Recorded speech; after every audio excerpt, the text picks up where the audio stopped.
Johnny, we have to talk about your friend Scully. I was blown away reading about him. Scully flew into some hellholes most pilots wouldn't even look at on a map. You said he flew into intense battles to resupply your troops. And pulled out the wounded. He saved lives every week. Guy was a goddamn hero.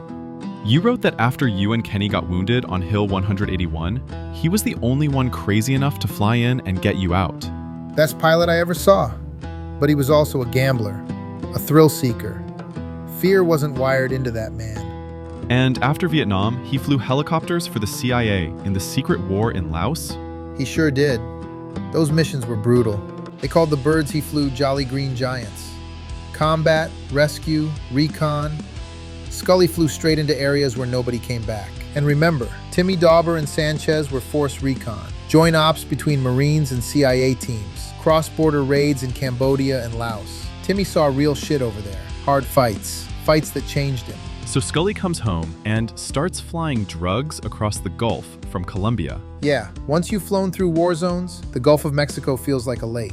You talk about how close Timmy Dauber was to Scully and Sanchez. They were inseparable. Scully and Timmy were best friends from the time they could walk. Same with Sanchez once Vietnam tied us all together. Let's get to the card game. Our buyers were the Del Vecchio crime family out of New Jersey. Every now and then, the bosses would come down to negotiate prices. Anyway, late one night at one of Beau's bars, they had a card game going. Scully invited himself in like he always did. He was a gambler. And reckless as hell. He was a great pilot, but a terrible card player. He kept taunting this mob boss, poking him, trying to get in his head. And he was losing? Losing big. Normally it didn't matter. We'd cover his losses. But he kept poking the guy, kept making jokes. This boss wasn't the joking type. What happened? Scully makes a huge bet, loses again. Boss demands he pay up right there. Scully wants to go double or nothing. Things got heated. The boss punches Scully. Timmy, drunk at the bar, sees it, snaps, and kills the entire crew. Jesus. Yeah, word gets out. They want revenge.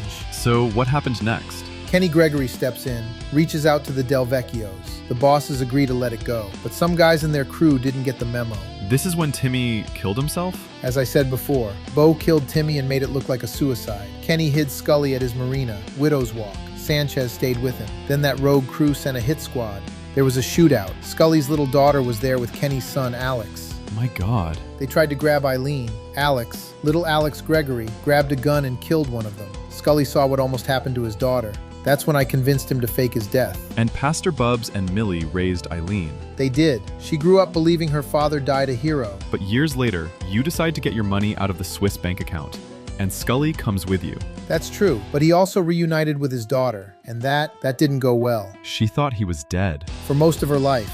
Imagine waking up one day and finding out the ghost from all your childhood stories is standing in your doorway, asking for forgiveness. We saved each other 100 times. But I don't know if Scully ever really saved himself.